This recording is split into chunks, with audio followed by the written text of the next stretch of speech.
aku.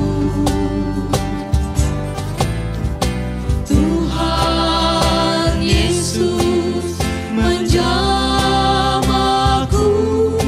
diriku ciptaan baru. Saat ku terima Yesus, jadi baru di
bersama-sama.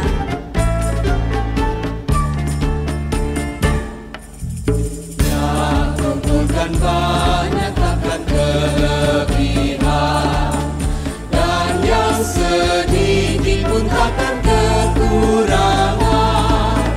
Burung yang di langit pun dapat menghilang ban, tetapi pelihara Tuhan selamanya.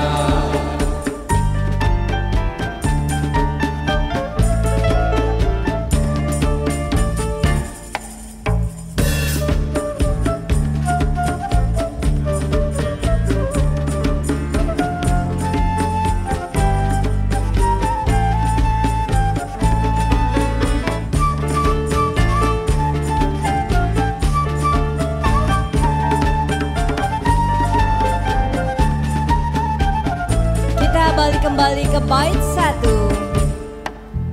bersama-sama. Janganlah kumpulkan harta dunia fana, nengat merusak, pencuri membongkarnya. Harta sedang kumpulkanlah karena tak semu. Di mana hartamu, di situlah hatimu.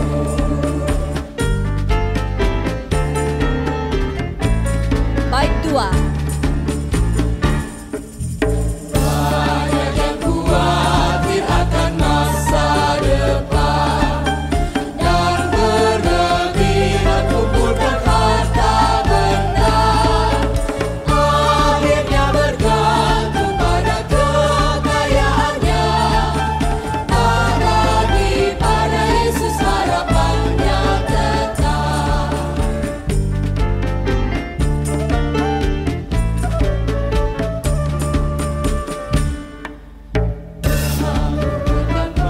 Takkan kelebihan, dan yang sedikit pun takkan kekurangan. Burung yang di langit pun dapat menghilang ban, tetapi pelihara Tuhan selamanya.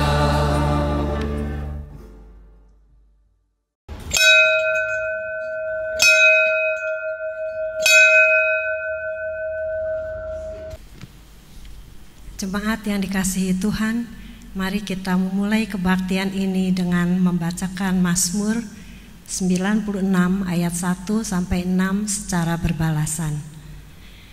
Nyanyikanlah nyanyian baru bagi Tuhan. Menyanyilah bagi Tuhan, hai segenap bumi. Menyanyilah bagi Tuhan, pujilah namanya. Kabarkanlah keselamatan yang daripadanya dari hari ke hari.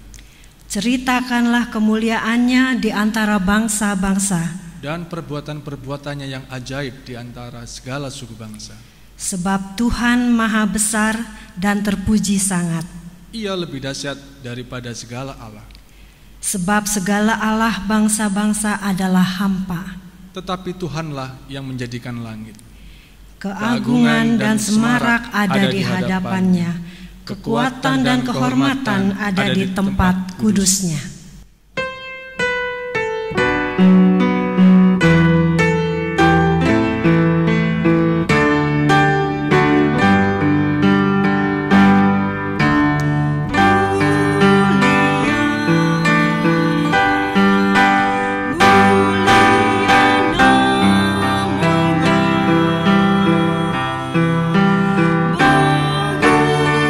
Yesus, kemuliaan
kita adalah dalam nama Tuhan yang menjadikan langit dan bumi.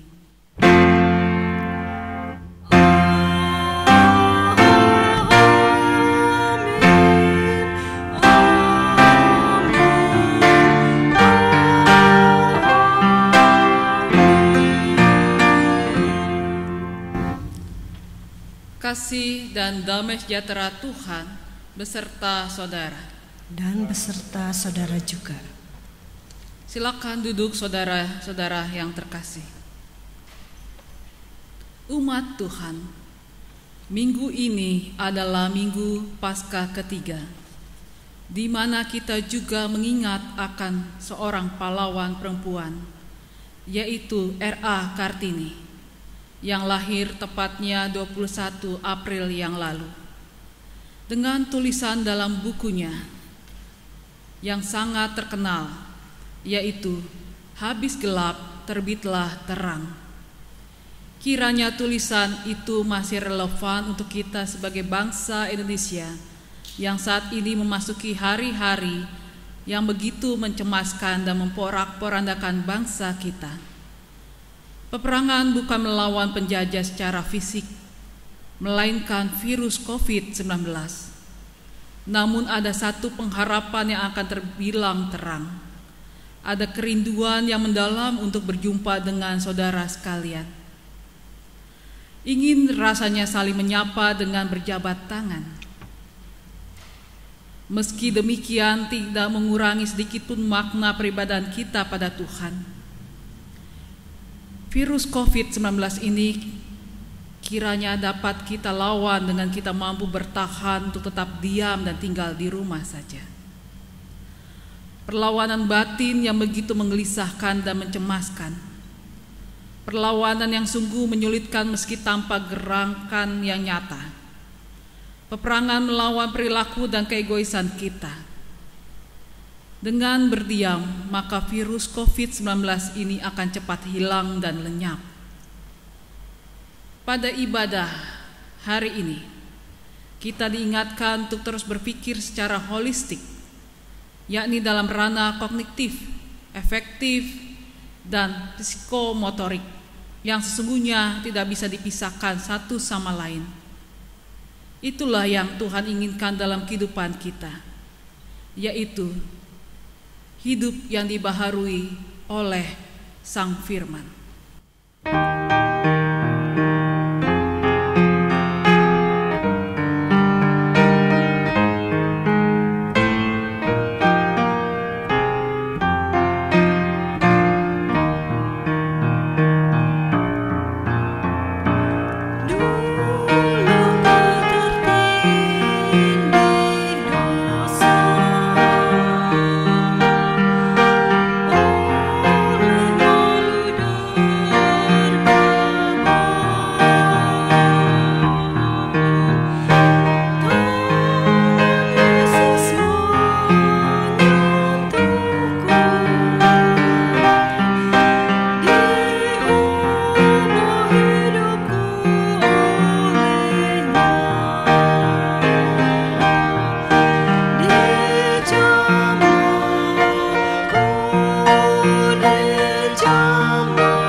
Mari saudara yang terkasih, kita berdoa, kita naikkan doa pengakuan dosa. Tuhan Allah yang luar biasa dalam Yesus Kristus, kiranya ya Tuhan yang hidup, yang bangkit, boleh membaharui kehidupan kami. Di tengah kehidupan sekarang, di mana kami harus belajar disiplin untuk tetap di rumah saja. Kalaupun kami harus keluar, kami juga harus disiplin menjaga jarak satu dengan yang lain, dengan menggunakan alat-alat pelindung. Tuhan, ampunilah kami atas ketidakdisiplinan kami. Ampuni kami ya Tuhan, karena keegoisan kami.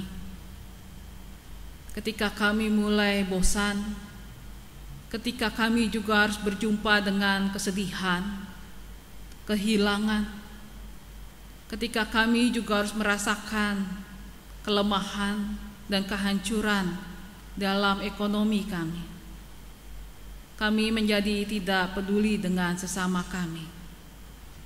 Kami berusaha untuk menyelamatkan keluarga kami dan diri kami dengan memborong banyak bahan-bahan kebutuhan sehari-hari.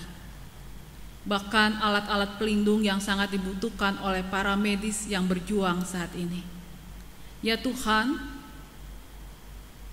ampunilah kami.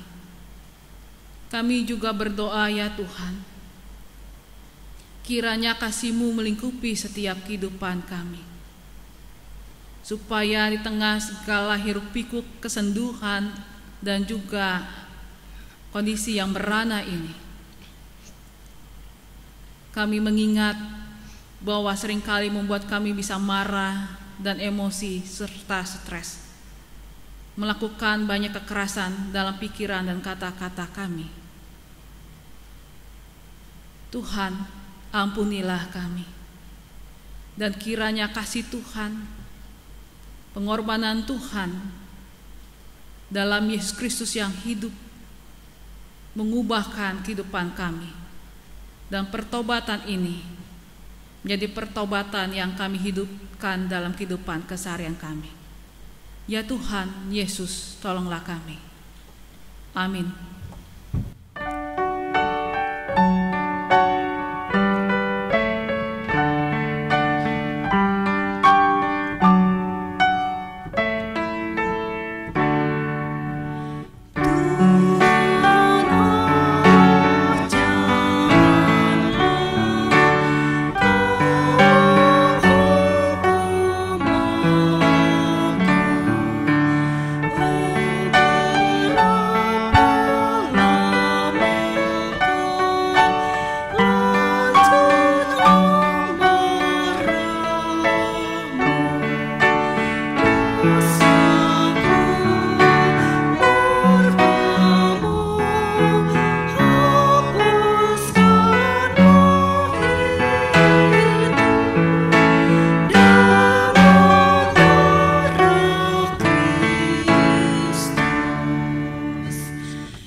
Umat Allah yang terkasih, saya undang untuk berdiri. Saudara-saudara, inilah berita anugerah dari Tuhan kepada kita, umat yang ditebus. Engkau menyediakan hidangan bagiku di hadapan lawanku. Engkau mengurapi kepalaku dengan minyak, pialaku penuh melimpah. Kebajikan dan kemurahan belaka akan mengikuti aku seumur hidupku, dan aku akan diam dalam rumah Tuhan sepanjang masa. Demikianlah berita anugerah dari Tuhan. Syukur kepada Allah. Oleh karena Kristus senantiasa memberikan sukacita, marilah kita memuji Dia.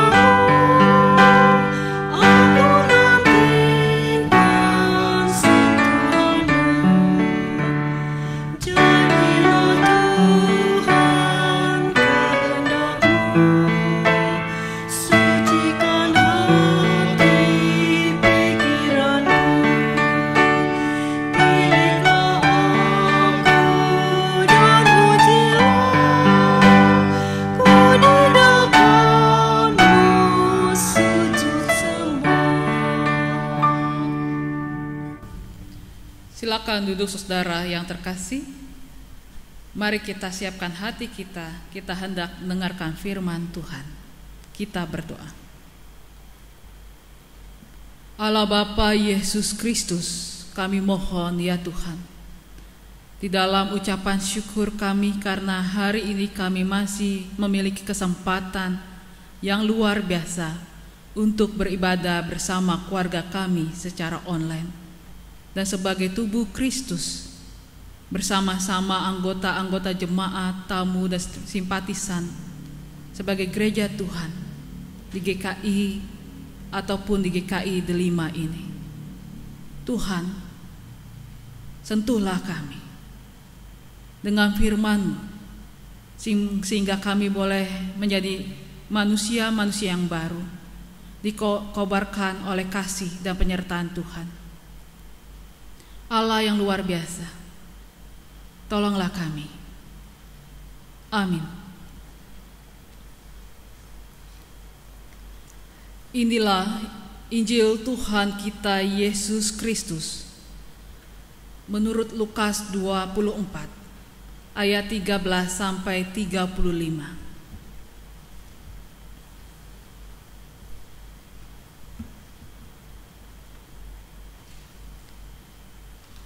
Pada hari itu juga, 2 orang dari murid-murid Yesus pergi ke sebuah kampung bernama Emmaus yang terletak kira-kira 7 mil jauhnya dari Yerusalem. Dan mereka bercakap-cakap tentang segala sesuatu yang telah terjadi. Ketika mereka sedang bercakap-cakap dan bertukar pikiran, datanglah Yesus sendiri mendekati mereka, lalu berjalan bersama-sama dengan mereka. Tetapi ada sesuatu yang menghalangi mata mereka sehingga mereka tidak dapat mengenal Dia. Yesus berkata kepada mereka, "Apakah yang kamu percakapkan sementara kamu berjalan?" Maka berhentilah mereka dengan muka muram. Seorang dari mereka namanya Kleopas menjawabnya, "Adakah engkau satu-satunya orang asing di Yerusalem yang tidak tahu apa yang terjadi di situ pada hari-hari belakangan ini?"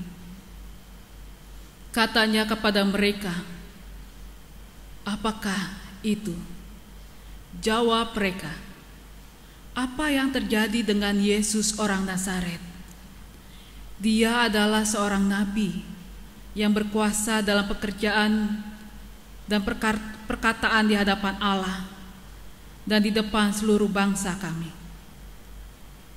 Tetapi imam-imam kepala dan pemimpin-pemimpin kami telah menyerahkan Dia untuk dihukum mati, dan mereka telah menyalibkannya.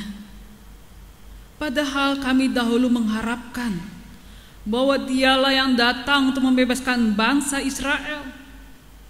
Tetapi sementara itu telah lewat 3 hari sejak semuanya itu terjadi.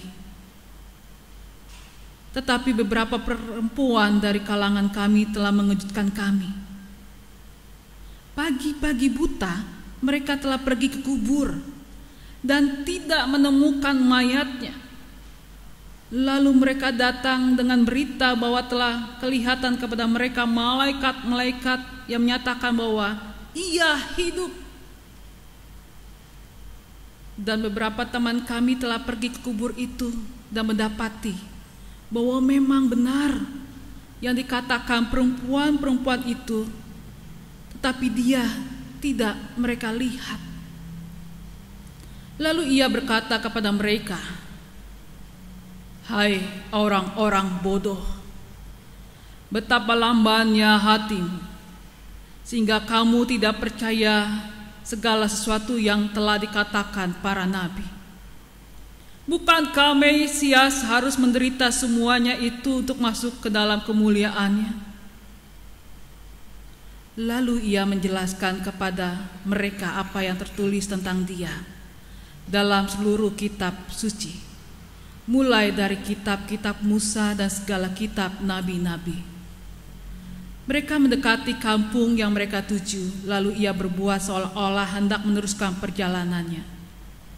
Tetapi mereka sangat mendesaknya, katanya, "Tinggallah bersama-sama dengan kami, sebab hari telah menjelang malam dan matahari hampir terbenam." Lalu masuklah ia untuk tinggal bersama-sama dengan mereka. Waktu ia duduk makan dengan mereka, ia mengambil roti, mengucap berkat, lalu memecah-mecahkan dan memberikannya kepada mereka. Ketika itu terbukalah mata mereka dan mereka pun mengenal dia. Tetapi ia lenyap dari tengah-tengah mereka.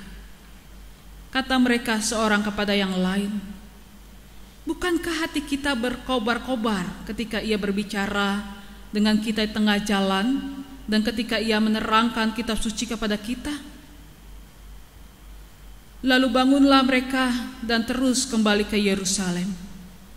Di situ mereka mendapati ke-11 murid itu. Mereka sedang berkumpul bersama-sama dengan teman-teman mereka. Kata mereka itu, "Sesungguhnya Tuhan telah bangkit dan telah menampakkan diri kepada Simon." Lalu kedua orang itu pun menceritakan apa yang terjadi tengah jalan dan bagaimana mereka mengenal dia pada waktu ia memecah-mecahkan roti. Demikianlah Injil Yesus Kristus. Berbahagialah mereka yang mendengarkan firman Allah dan memeliharanya.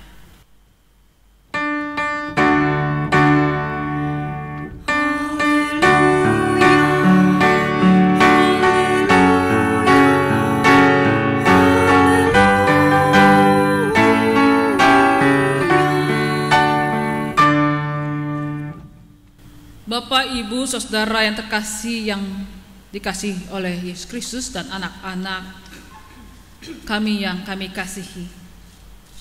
Saudara yang terkasih dalam Yesus Kristus, kita masih harus melakukan ibadah secara online. Namun apakah ibadah secara online dan keterbatasan dalam perjumpaan di saat-saat ini kita masih merasakan kesenduan yang luar biasa? Saudara-saudara, kesenduhan, kesunyian itu juga dirasakan oleh 2 murid yang melakukan perjalanan ke Emmaus. Mereka kehilangan orang yang sangat mereka kasih. Mereka, saudara-saudara, kehilangan panutan mereka dengan tragis. Sunyi, sendu adalah bagian dalam hidup mereka, hati mereka dan pikiran mereka. Tetapi ada yang menarik, firman Tuhan saat ini membukanya dengan memberikan gambaran bahwa murid-murid itu tidak berjalan sendiri-sendiri, tetapi mereka berjalan berdua-berdua. Ada orang dan teman bersama mereka. Ini menjadi bagian yang penting, saudara-saudara. Saat orang mengalami pergumulan, kepedihan, kesunyian, kesenduhan, bukankah banyak orang ingin sendiri? Saat orang kecewa dan marah, orang juga ingin sendiri, gak mau diganggu oleh siapapun, karena ingin merasakan kepedihan itu.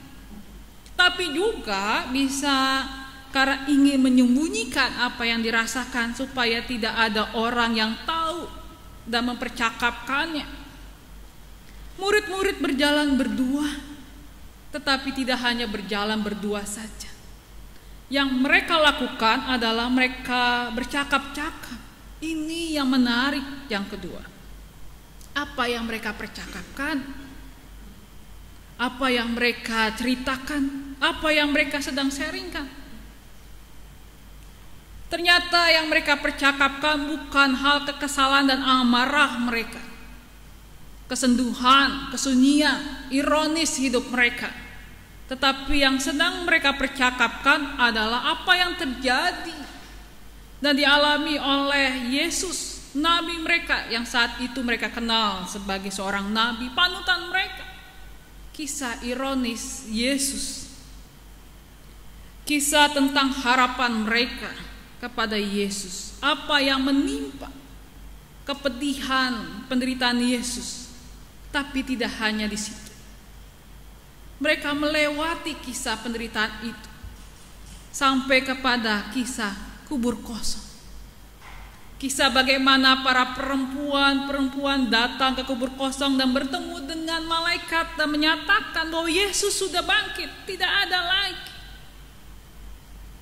Kisah yang membuat mereka akhirnya punya spirit dan semangat untuk berjalan bersama-sama, pergi dari zona aman kepedihan mereka, keluar menuju Emmaus. Kemana? Bertemu dengan saudara-saudara yang lain, yaitu murid-murid Yesus, menyatukan hati. Saudara, tetapi sayangnya ketika mereka sedang asik bercakap-cakap tentang kisah Yesus, mereka tidak mengenal, tidak tahu bahwa orang, nabi, Tuhan yang mereka percakapkan datang. Inilah luar biasanya Tuhan kita, tokoh kita yang luar biasa. Tuhan menemui mereka. Tuhan masuk dalam kehidupan mereka, masuk dalam percakapan mereka. Tuhan menghampiri mereka. Betapa baiknya Tuhan itu. Betapa luar biasanya Yesus Kristus. Sekalipun dua murid ini tidak mengetahui, tidak kenal, bukan karena sebelumnya tidak kenal. Nggak mungkin, karena Yesus sebelum disalibkan sangat terkenal luar biasa. Karena perjumpaan oleh Yesus mereka menjadi percaya dan kuat dan mengikut Yesus menjadi murid. Tapi kesunyian, kegelisahan, begitu antusiasnya mengenang dan mempercakapkan cerita, kisah Tuhan Yesus Kristus membuat mereka seperti ada hal yang tertutup oleh mata mereka. Dan kata-kata Yesus yang menyatakan, "Hai kamu orang bodoh." Betapa lambannya hati. Bukan mau mengejek mereka, tapi kata bodoh di sini mau mengungkapkan makna tidak memiliki pengertian. Hatinya kosong, tidak percaya kepada hal apa yang mereka pernah lihat dan mereka dengar dari kisah-kisah para nabi dan nubuatan di dalam kitab-kitab Taurat dan perjumpaan mereka sebelum Yesus disalibkan dan mati. Saudara-saudara, ini adalah gambaran kerapuan manusia.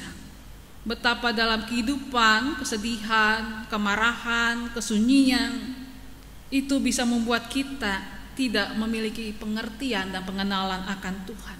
kita bisa mempercakapkan tentang siapa Yesus. Kita bisa sharing tentang pergumulan kita, tetapi tidak memiliki spirit, kosong, hanya sekedar cerita-cerita biasa.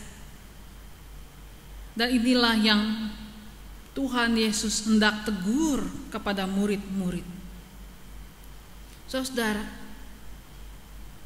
di tengah kerapuhan itu, Yesus menghampiri, Yesus bertanya, dan Yesus menjelaskan tentang siapa sebetulnya Tuhan itu, tentang siapa sebenarnya Mesias itu, Juru Selamat yang tidak hanya hadir dalam sukacita dan kemegahan, tempat yang sangat tinggi, tetapi juga hadir dalam penderitaan. Yesus menjelaskannya sampai murid-murid mengenal, merasakannya, dan juga merasakan perubahannya saat ia duduk mau makan bersama. Kenapa? Karena tidak cukup hanya berjalan bersama-sama mereka. Mereka tidak dan belum merasakan siapa Yesus yang berjalan bersama mereka dan menemani. Sehingga Yesus perlu melakukan yang lebih dalam lagi, yaitu duduk makan bersama. Saudara, acara makan bukan acara biasa. Acara makan adalah acara yang sangat private, sangat pribadi. Acara untuk menikmati anugerah dan berkat kebersamaan. Yesus ada di sana. Tidak juga murid-murid mengenal. Sampai akhirnya dia mengambil roti dan mengucapkan berkat, seperti berkat yang biasa Tuhan Yesus lakukan. Damai sejahteraku kutinggalkan bagimu. Damai sejahteraku kuberikan bagi. Saudara, memecahkan roti yang baru saja mereka alami sebelumnya pada makan malam terakhir, yang mau bicara tentang inilah dagingku yang kupecah-pecahkan bagi. Inilah darahku yang kuserahkan bagi. Perbuatlah akan aku. Saudara yang terkasih dalam Yesus Kristus, ini bagian yang sangat melekat. Hanya ada memori antara Yesus dan para murid-murid. Ini adalah bagian yang sangat luar biasa. Bagaimana Yesus berusaha dengan totalitas mengingatkan dan membuat murid-murid merasakan kehadirannya. Mengingatkan perjamuan malam terakhir adalah bagaimana Tuhan Yesus mau mengingatkan, bukan sekedar ada dia bersama-sama mereka, tetapi ada Tuhan Sang Mesias yang hidup. Dan apa dampaknya, saudara-saudara? Mereka dibaharui seperti tema kita saat ini. Hidup yang dibaharui oleh firman. Mata mereka terbuka, bukan sekedar mata indera mereka, tetapi mata hati, mata kehidupan mereka terbuka. Mereka mengenal Tuhan, mereka mengenal Mesias, dan hati mereka berkobar-kobar. Pengenalan akan Tuhan Yesus yang melebihi dari logika dan cerita-cerita membuat mereka merasa berjumpa dengan hati dan pikiran dan spiritnya. Hati yang kosong itu berubah menjadi hati yang terisi. Kesenduhan dan kesunyian itu berubah menjadi semangat, ada kobaran yang luar biasa. Dan mereka punya semangat yang baru, optimis. Lihat kisah bagaimana saat mereka sampai berjumpa kepada murid-murid yang lain. Di sana ternyata ada murid-murid yang lain. Dan lihat respon mereka. Di ayatnya, saudara, ke-34 dikatakan, kata mereka itu, kata murid-murid yang sudah ada di sana, ke-11 murid itu, sesungguhnya Tuhan telah bangkit. Sesungguhnya Tuhan telah bangkit dan telah menampakkan diri kepada Simon. Dan apa yang terjadi?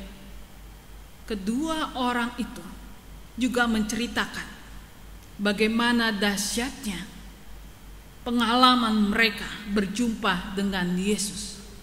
dan pengenalan mereka pada waktu ia memecah-mecahkan roti. Saudara-saudara, bagaimana dengan kita? Kita masih mengalami kesunyian, mengalami kesepian. Kita masih harus tetap di rumah saja, masih harus belajar online, kerja online, dan juga masih harus beribadah secara online. Saudara-saudara, bagaimana dengan kita? Apakah suasana ini mematahkan semangat dan harapan kita? Kita masih harus berjuang dengan ekonomi yang carut-marut saat ini. Sembari banyak pertanyaan besar bagaimana meneruskan usaha dan juga bagaimana kita harus mengembangkan ekonomi kita.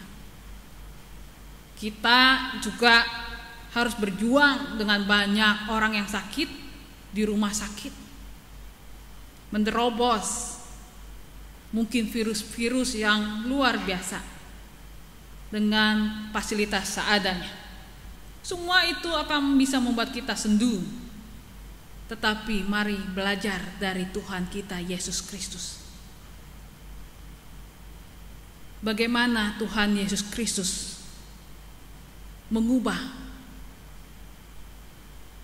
murid-murid dengan firman yang hidup, yang kokoh. Bagaimana Tuhan Yesus menghampiri dan membuat murid-murid merasakan perkenalan yang hidup dalam kehidupan dan kisah mereka.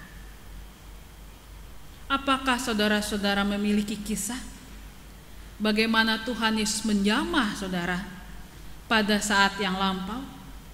Bagaimana Tuhan Yesus meyakinkan bahwa Tuhan Yesus bukan sekedar Tuhan dalam narasi, cerita di tengah Alkitab dan juga cerita melalui khotbah-khotbah yang diberitakan, tetapi Dia adalah firman yang hidup. Ingatlah kisah itu, sebagaimana akhirnya murid-murid menjadi yakin karena kisah pemecahan roti pada perjamuan malam terakhir. Bagaimana kisah itu menjadi firman yang hidup, suluh sinar dalam kehidupan murid-murid dan kita bagiannya. Yang kedua yang harus penting kita lakukan adalah mari kita membagikan semangat itu. Semangat bagaimana Mesias itu tetap hidup dalam kehidupan kita. Seperti perjumpaan 2 orang murid Yesus ini dengan 11 murid yang lain. Mereka tidak lagi bercerita tentang sedih, tentang murung, tentang amarah, tentang protes mereka bahwa Nabi Tuhan Mesias mereka mati. Tetapi yang mereka bagikan adalah semangat yang berkobar-kobar, optimis yang luar biasa. Cerita tentang sungguh Tuhan itu hidup dan kita bisa melakukannya dalam kehidupan sehari-hari. Bahwa sungguh Tuhan itu hidup. Dan itu bisa dilihat dari kehidupan para murid-murid. Siapa? Murid-murid zaman now, zaman sekarang, yaitu saya dan saudara-saudara. Apakah masih ada kobaran spirit firman itu yang bisa membuat kita dilihat orang bukan atas sharing-sharing hal-hal yang miris, ironis, tetapi sharing-sharing optimis, semangat yang bisa mengubahkan kehidupan kita. Ini tantangan kita, saudara-saudara, yang harus mau kita lakukan dalam kehidupan sehari-hari kita. Bahwa firman itu bukan sekedar narasi cerita yang tertulis dalam Alkitab, tetapi firman itu adalah narasi yang hidup dalam hati kita, pikiran kita, dan keseharian kita. Mari kita optimis sekalipun kita masih di rumah saja. Tuhan memberkati kita. Amin.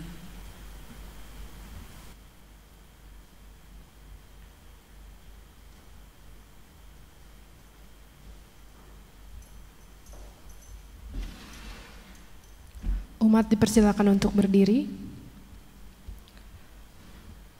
Marilah kita bersama dengan umat Allah di masa lalu, masa kini, dan masa depan, mengingat pengakuan pada janji baptis kita menurut pengakuan iman rasuli demikian. Aku percaya kepada Allah, Bapa yang Maha Kuasa, Khalik langit dan bumi, dan pada Yesus Kristus, anaknya yang tunggal, Tuhan kita, yang dikandung daripada Roh Kudus, lahir dari anak darah Maria, yang menderita sengsara di bawah pemerintahan Pontius Pilatus, disalibkan, mati dan dikuburkan, turun dalam kerajaan maut. Pada hari yang ketiga, bangkit pula dari antara orang mati, naik ke sorga, duduk di sebelah kanan Allah, Bapa yang Maha Kuasa. Dan dari sana Ia akan datang untuk menghakimi orang yang hidup dan yang mati. Aku percaya kepada Roh Kudus, gereja yang kudus dan am, persekutuan orang kudus, pengampunan dosa, kebangkitan orang mati, dan hidup yang kekal. Amin. Jemaat dipersilakan duduk.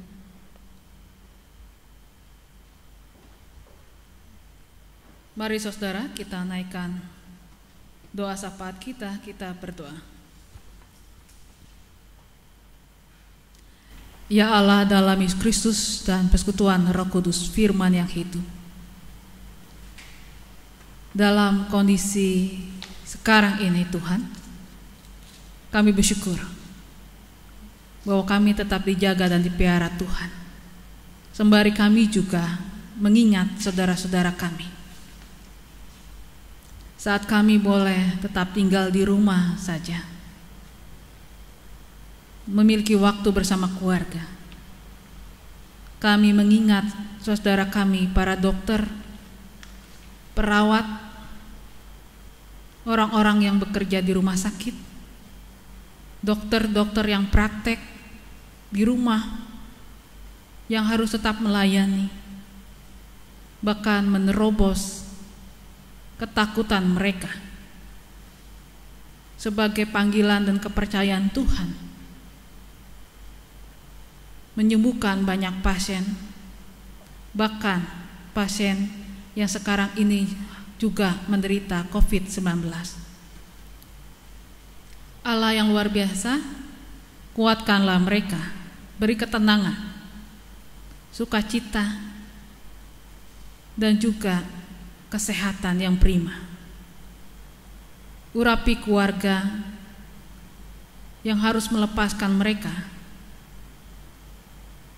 dengan rasa getir, takut, dan cemas, juga dengan kesehatan dan lingkupan kasih Tuhan. Kami berdoa untuk saudara kami yang sedang sakit karena usia yang indah, karena kelemahan tubuh saat ini.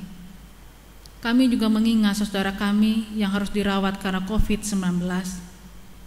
Bukanlah hal yang mudah saat ini. Bukan hanya merasakan isolasi, tetapi seringkali bully, diskriminasi yang harus mereka alami. Tuhan Yesus yang sangat baik, sertai mereka dengan sentuhan hati Tuhan Yesus Kristus, kehangatan pelukan Yesus yang hidup, yang akan menguatkan dan mengubahkan kehidupan mereka menjadi sehat, menjadi spirit yang berkobar-kobar. Dan pakailah kami ya Tuhan, keluarga yang tidak terkena, untuk terus mendukung, menjadi sahabat bagi mereka, sehingga mereka tidak berjalan sendiri dan tidak pernah sendiri menanggung segala pengorbanan dan sakit mereka. Kami berdoa untuk gerejamu tempat ini, GKI Delima, GKI dimanapun, gereja-gereja Tuhan yang sedang tertantang dan bergumul untuk mengubah pelayanan, supaya setiap kami sekalipun melayani secara online, tetapi biarlah kami terus melontarkan kasih, sehingga setiap orang yang mengalami dan terasa dilayani boleh merasakan berjumpa dalam Yesus Kristus. Sekalipun mungkin apa yang kami miliki sangat terbatas, kami jauh lebih tertantang untuk hadir memberkati kehidupan bagi orang-orang yang harus bekerja sebagai ojek taksi online, yang harus mengurusi kebersihan kota, harus berjualan di pasar-pasar. Tuhan Yesus, urapilah mereka. Juga para orang-orang yang harus bekerja di kantor, pengusaha-pengusaha harus memutar otak dan juga tetap menjalankan pabriknya supaya tetap menghidupkan karyawan dan juga mendukung kelangsungan kehidupan kami. Berkati mereka ya Tuhan. Berkati pemerintah, kegelisahan, ketakutan mereka, kiranya kami yakin Tuhan mendengar. Ubahkan dengan kebijaksanaan. Urapi juga kami rakyat Indonesia. Biarlah apa yang kami tahu yang benar kami lakukan dengan disiplin, sehingga penyebaran COVID-19 boleh terpatahkan.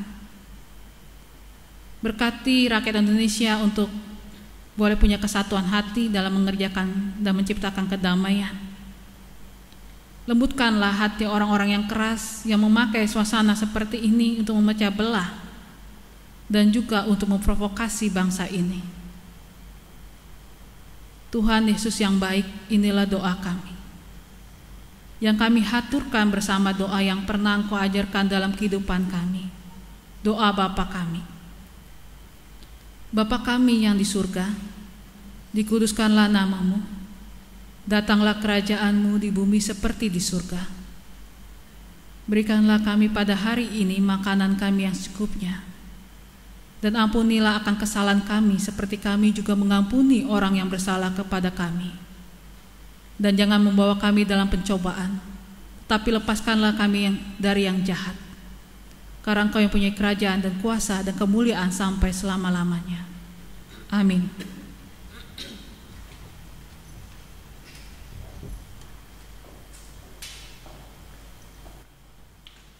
Jemaat yang terkasih, tiba saatnya kita untuk menyerahkan persembahan syukur kita kepada Tuhan.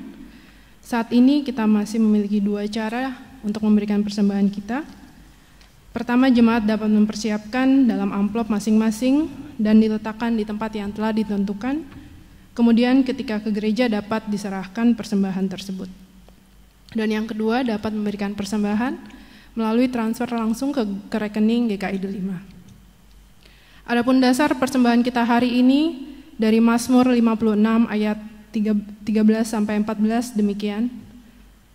Nazarku kepadamu ya Allah akan aku laksanakan, dan korban syukur akan kubayarkan kepadamu. Sebab Engkau telah meluputkan aku daripada maut, bahkan menjaga kakiku sehingga tidak tersandung. Maka aku boleh berjalan di hadapan Allah dalam cahaya kehidupan.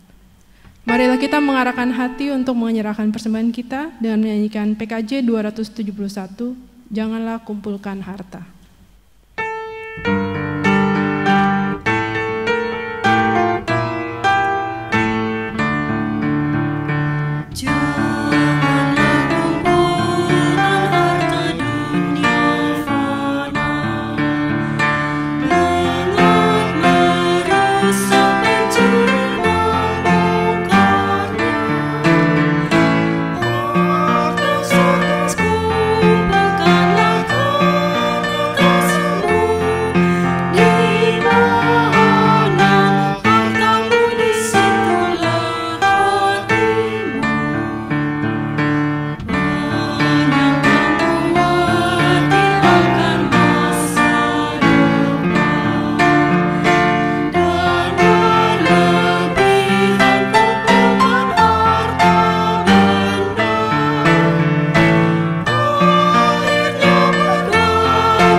Segala ungkapan syukur kami naikkan hanya kepadamu Bapa di surga. Oleh karena kasih dan penyertaan-Mu boleh kami terima hingga saat ini. Semakin hari kami makin menyadari ya Tuhan, bahwa setiap apa yang kami punya di dunia ini Harta yang kami kumpulkan tidaklah berarti dan tidak dapat kami nikmati bila tidak sesuai dengan rencana-Mu. Apa yang kami alami dalam hidup kami ini Tuhan bukanlah kebetulan, tapi semua kami percaya atas izin Engkau yang senantiasa memperbarui hidup dan iman, pikiran dan hati kami. Pada hari ini Tuhan, kami membawa persembahan kami ke hadapan-Mu sebagai wujud rasa syukur kami atas anugerah-Mu. Kiranya Engkau yang memberkati persembahan ini agar dapat menyenangkan hati-Mu dan agar dapat dipakai untuk pekerjaan-Mu baik di gereja kami ini maupun di masyarakat di mana kami berada. Ya Bapa, inilah doa yang kami naikkan kepadamu, yang kami alaskan hanya dalam nama Tuhan Yesus. Amin.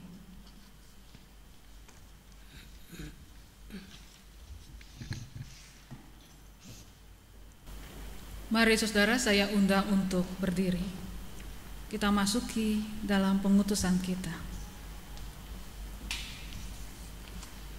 Saudara-saudara, pegang teguhlah firman Tuhan dalam menghadapi masa depan yang penuh ketidakpastian dan menakutkan.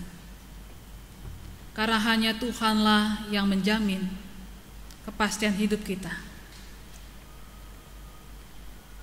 Tuhan tidak mengenyahkan ketakutan saudara, tetapi kehadirannya akan menyertai saudara, sehingga sukacita kebangkitan Tuhan akan melampaui ketakutan saudara. Hidup menjadi ceria dan bermakna. Ada perubahan besar dalam hidup kita, sebab Yesus ada di dalam hati kita.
Mari arahkanlah hati saudara kepada Tuhan.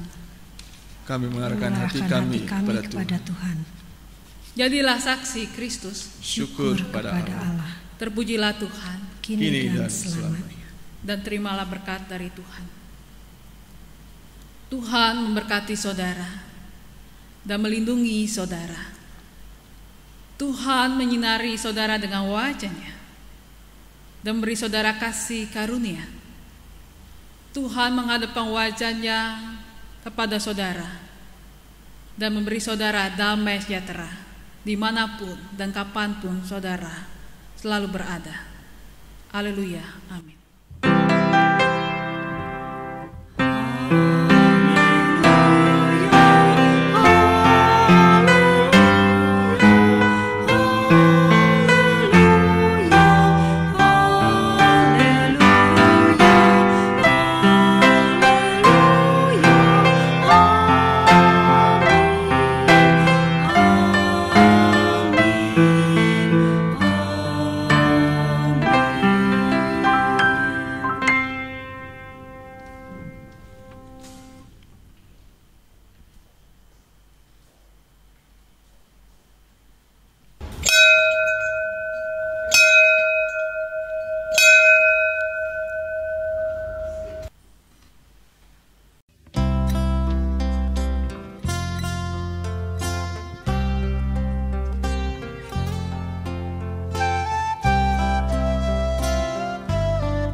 Yesus menyentuhku, diubah diriku olehnya. Dijamahku, dijamah, meluap sukacitaku. Tuhan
Jemaat pria.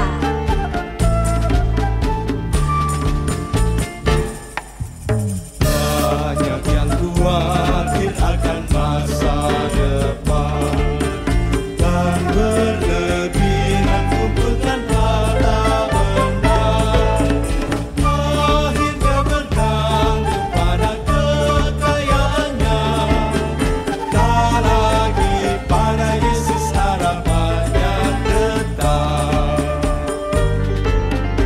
Bersama-sama.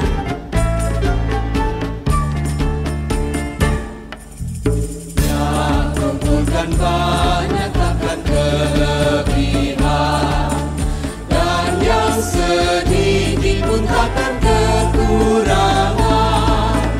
Burung yang di langit punya berfungsi lembar, tetapi pelihara Tuhan selamanya.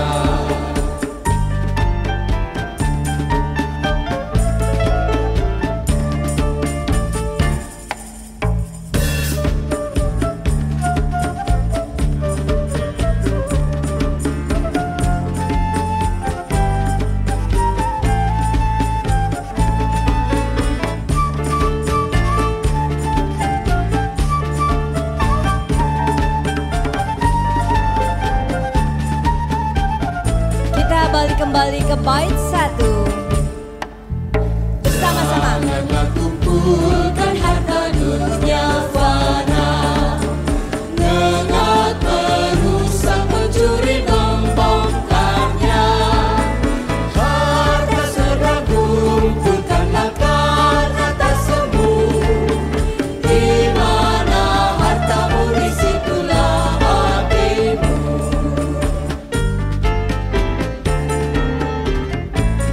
Bait 2.